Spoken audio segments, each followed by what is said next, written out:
My name is Sarah, and for 11 years, my world has been the 20-foot span of polished marble behind the front desk of the Grand Majestic Hotel. It sounds impressive, doesn't it? The Grand Majestic. In its heyday, I'm sure it was. Now, it's mostly just grandish. The gold leaf is peeling a little in the corners. The plush red carpet is worn thin in the main thoroughfares, and the majestic crystal chandelier in the lobby has a few bulbs that no one can ever seem to reach. But it was my home. Not in the literal sense, of course. My home was a small, third-floor apartment with a leaky faucet and neighbors who fought about everything from the television volume to the proper way to boil an egg. But the hotel was where I felt a sense of belonging. The staff was my family. There was Maria, the head of housekeeping, a woman whose hands were rough from work but whose heart was softer than any pillow in our finest suite. She'd been here 30 years and knew every secret the old building held. And there was David, the bellhop, just a kid really, barely 20, saving up for college with a smile that never seemed to fade, no matter how heavy the luggage. We were a team, held together by shared coffee breaks, quiet complaints about our manager, Mr. Henderson, and a genuine, unspoken pride in keeping the old place running. Mr. Henderson was a man who lived by the rulebook. He saw guests not as people, but as room numbers and credit card authorizations. He was all about efficiency, image, and, most importantly, the bottom line. The night he came, the rain was something fierce. It wasn't a gentle spring shower. It was an angry, wind-driven downpour that rattled the tall lobby windows and made the city outside look like a blurry watercolor painting. It was a Tuesday, always our slowest night, and the lobby was empty save for me, staring at the clock, and David, polishing the brass luggage cart for the third time out of sheer boredom. The automatic doors slid open with a soft whoosh, and a gust of cold, wet air swirled in, carrying with it the smell of damp pavement and misery. And standing in the doorway, dripping a puddle onto the freshly buffed floor, was a man. He wasn't a guest. You can tell. Our guests arrived in taxis or sleek black cars, holding briefcases and rolling suitcases. This man was holding on to himself, arms wrapped around his chest as if to keep from falling apart. His hair was plastered to his scalp. His coat was a thin, raggedy thing that looked like it had lost its battle with the weather years ago. And his shoes were soaked through. He didn't move, just stood there, shivering, his eyes darting around the warm, empty lobby, like a frightened animal that had stumbled into the wrong cave. I saw David tense up, ready to politely but firmly show him the door, as we were trained to do. That was the policy. Mr. Henderson's voice was a permanent fixture in our heads. We are not a shelter. Maintain the hotel's prestige at all times. But I didn't see a policy violation. I saw a man. I saw the deep, weary lines etched around his eyes that were a startlingly clear blue, like a winter sky. They held a kind of ancient sadness that seemed completely out of place with the rest of his disheveled appearance. He looked lost, not just in the city, but in the world. He took a hesitant step forward, his squelching shoes echoing in the quiet. "Excuse me," he said, his voice a low, gravelly whisper, almost carried away by the sound of the rain. Could I possibly just sit here for a moment? Just to get out of the storm?" Before I could answer, the door to the manager's office swung open. Mr. Henderson emerged, his face a mask of instant disapproval. He took in the man, the puddle, and the general disruption to his pristine lobby with a single, sweeping glare. "Absolutely not," he said, his voice sharp and cold. "This is a private establishment. I'm going to have to ask you to leave." The man flinched, not like he was scared, but like he'd been struck. He seemed to shrink in on himself, his shoulders slumping. He nodded slowly, a look of profound resignation on his face. "I understand. I'm sorry to have bothered you." He turned to leave, back into the raging storm, and something inside me snapped. It wasn't a loud, dramatic break, but a quiet, firm click. I'd spent 11 years following the rules, nodding politely, and putting the hotel's prestige before basic human decency. And for what? To protect a peeling gold leaf and a worn-out carpet. I looked at Mr. Henderson's hard, unforgiving face, then back at the man's retreating, defeated back. And I made a choice. "Wait," I called out, my voice a little shaky but clear. The man stopped, turning his head slightly. Mr. Henderson shot me a look that could have frozen fire. "Sarah, what do you think you're doing?" he hissed. I ignored him, stepping out from behind the safety of my desk. "Sir," I said to the man, "please, come over here." I gestured to one of the plush armchairs in the corner. a spot usually reserved for wealthy guests waiting for their car. He looked from me to Mr. Henderson, confusion, and a sliver of hope warring in his tired eyes. I gave him a small, encouraging smile. He hesitated for another second, then slowly, carefully, made his way to the chair, as if afraid it might reject him. This is unacceptable. Mr. Henderson was practically vibrating with rage. You are jeopardizing this hotel's reputation. You're fired. Sarah, do you hear me? Fired. Tears pricked my eyes, but I blinked them back. Maybe I was fired, but in that moment, it felt like the right thing to do. David, who had been frozen by the luggage cart, seemed to come to a decision of his own. He walked over to the staff kitchen door and slipped inside. A moment later, Maria came out, wiping her hands on her apron. She'd clearly been told what was happening. She took one look at the shivering man, then at Mr. Henderson's furious face, and her expression settled into one of calm, unshakable resolve. She walked right past our manager as if he were a piece of furniture and stood before the man. You are freezing, she said, her voice thick with her warm, Spanish accent. It wasn't a question, it was a statement of fact. You need something hot, I will get you some soup. The kitchen just made a fresh pot of minestrone. The man looked up at her, and for the first time, a genuine emotion other than sadness flickered in his eyes. Pure, unadulterated shock. You don't have to do that? Nonsense, Maria said, waving a dismissive hand. A man is cold. A woman has soup. It is not complicated. She bustled off toward the kitchen. Mr. Henderson looked like he was about to explode. Maria, you're fired too. All of you. You're all out of your minds. David reappeared, carrying a thick, clean blanket from the linen closet. He walked over and gently draped it over the man's shoulders. Here you go, sir, he said softly. The man clutched the blanket, pulling it around him. He looked down at the soft wool, then up at David, then at me. He didn't say anything, but his blue eyes were shining with unshed tears. The three of us stood there, a strange little triangle of defiance, while Mr. Henderson fumed. He pointed a trembling finger at us. I'm calling security. I'm calling the owners. You'll see. You'll all be out on the street with him. But he didn't call anyone. He just stormed back into his office and slammed the door, the sound echoing through the lobby like a gunshot. We all let out a breath we didn't realize we'd been holding. Maria returned with a steaming bowl of soup and a basket of bread. She placed it on the small table next to the man's chair. He stared at it as if it were a mirage. He picked up the spoon with a hand that trembled slightly and took a sip. A low, involuntary sound of comfort escaped his lips. He ate the entire bowl, slowly and deliberately, as if it were the most important meal of his life. When he was done, a little bit of color had returned to his cheeks. The shivering had stopped. He looked at the three of us, who had been watching from a respectful distance. I don't know what to say, he stammered. Thank you. You have no idea what this means. Everyone deserves a little warmth on a night like this, I said, and I meant it. The problem, of course, was what to do next. We couldn't just send him back out into the storm. But we didn't have the authority to give him a room. My supposed firing felt very real, and I knew I couldn't afford to push my luck any further. It was Maria who solved it. Room 212, she said quietly.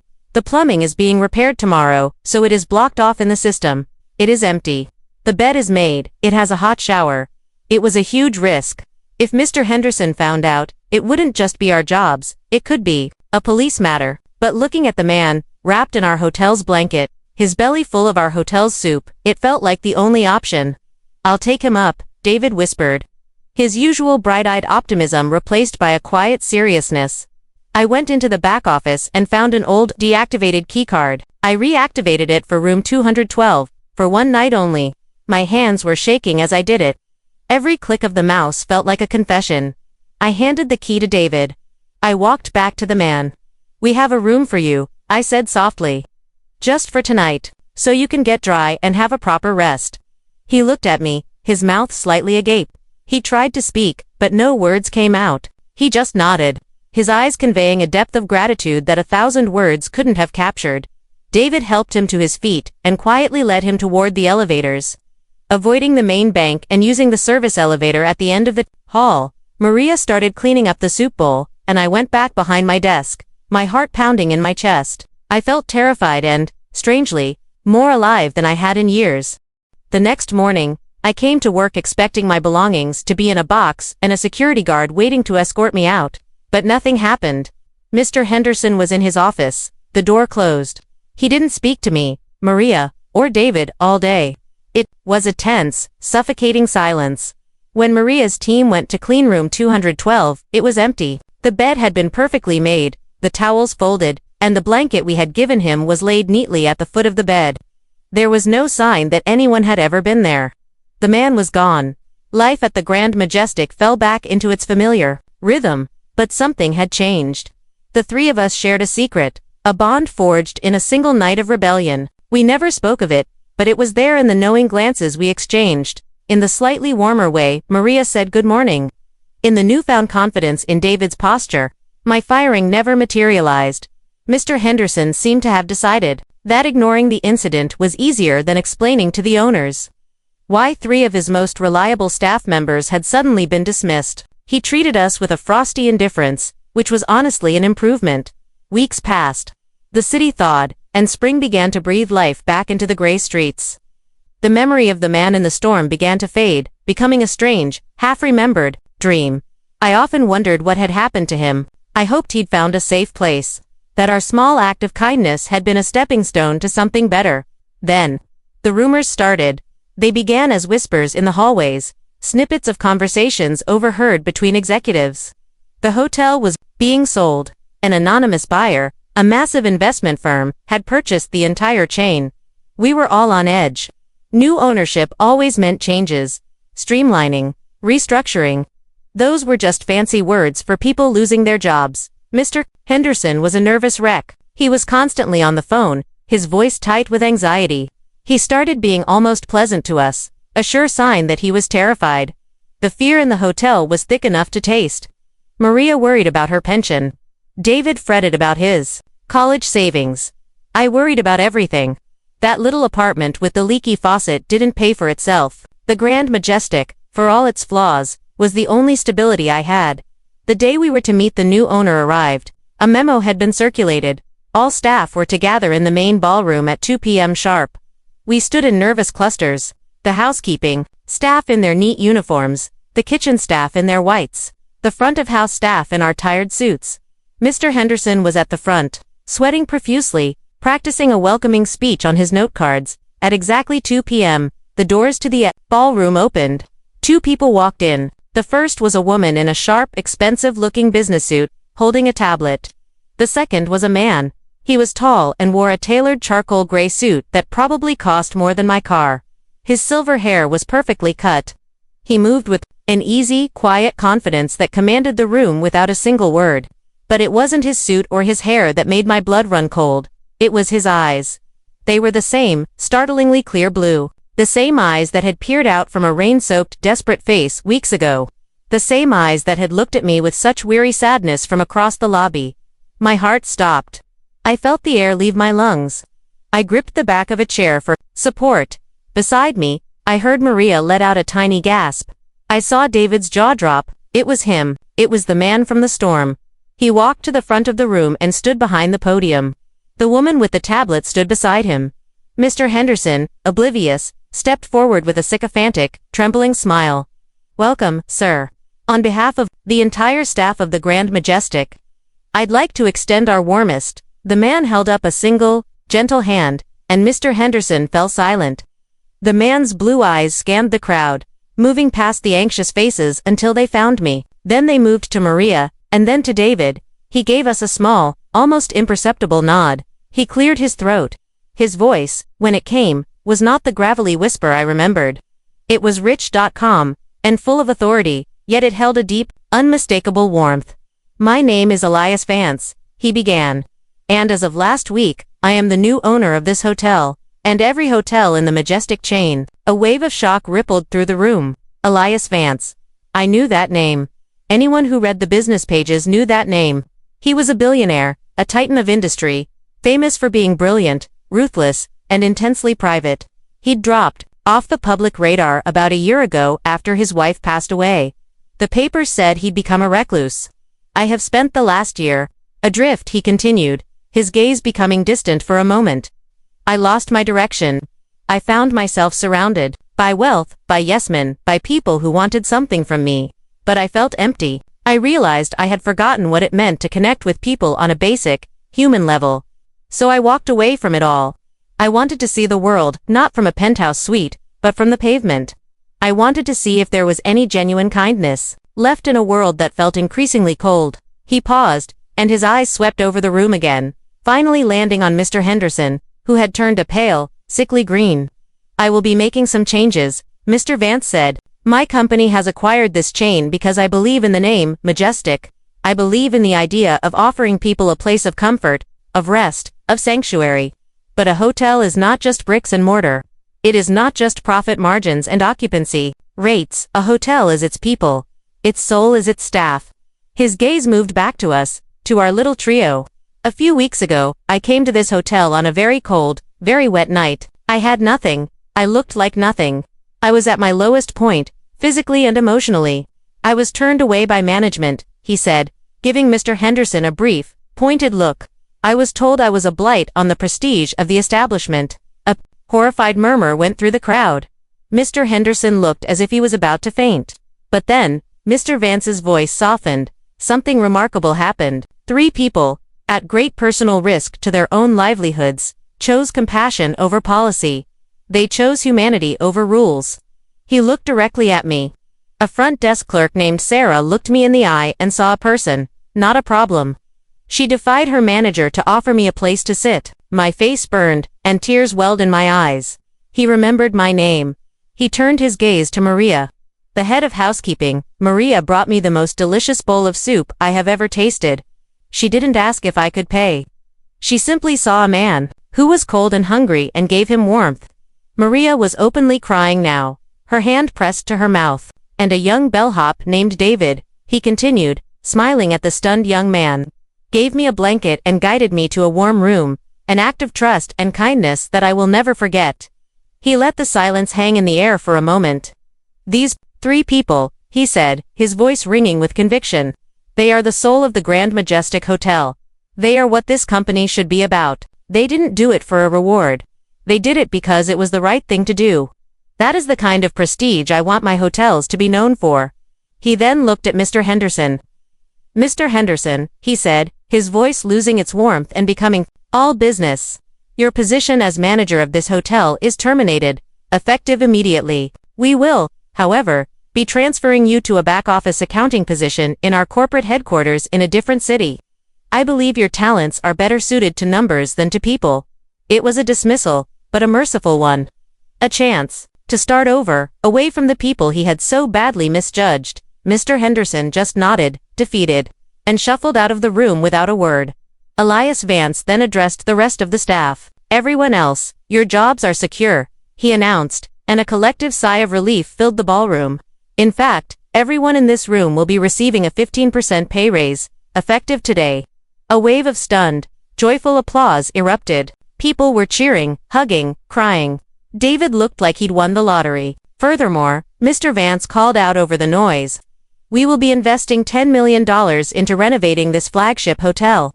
We will restore the gold leaf, replace the carpets, and make that chandelier shine brighter than ever before. But we will do it while keeping every one of you on the payroll. The cheering was deafening. And finally, he said, his voice quieting the room once more. I need a new management team, a team that understands what truly matters. He looked at Maria. Maria, I would be honored if you would accept the position of head of hotel operations. You will oversee all departments and ensure that every guest is treated with the same warmth you showed a stranger. Maria looked utterly flabbergasted, but she slowly nodded, a huge, tearful smile spreading across her face. He looked at me. And Sarah, he said, and my heart hammered against my ribs. I need a new general manager. Someone with courage, with integrity, and with a deep understanding of what hospitality truly means. I believe that person is you.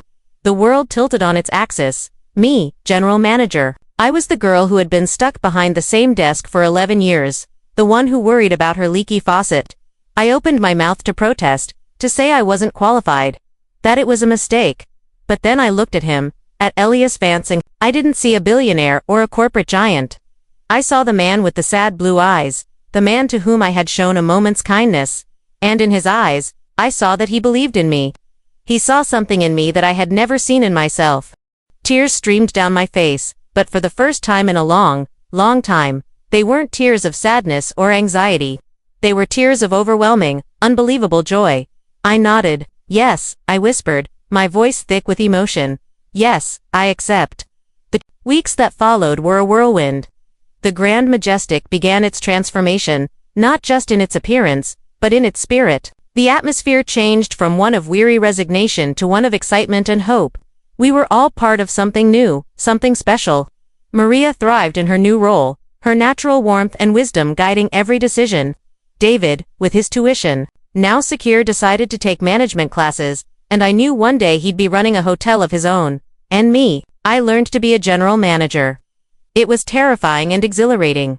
Mr. Vansilius, as he insisted I call him, was my mentor.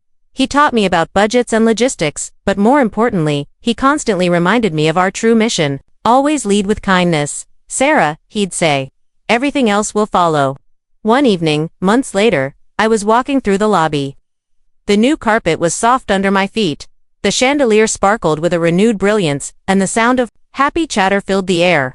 I saw a family checking in, their kids tired and cranky from a long journey. The new clerk at the desk, a young woman I'd hired myself, leaned over and gave the children 2 little chocolate bars from a dish we now kept on the counter. "Welcome to the Grand Majestic," she said with a genuine smile. I stood there watching, and a profound sense of peace washed over me. It all came back to that one rainy night. A simple choice to see a human being instead of a problem. An act of compassion that cost us nothing but risked everything. It turned out that the grandest thing about the Grand Majestic wasn't the marble or the name. It was the heart beating inside it. And it was beating stronger than ever.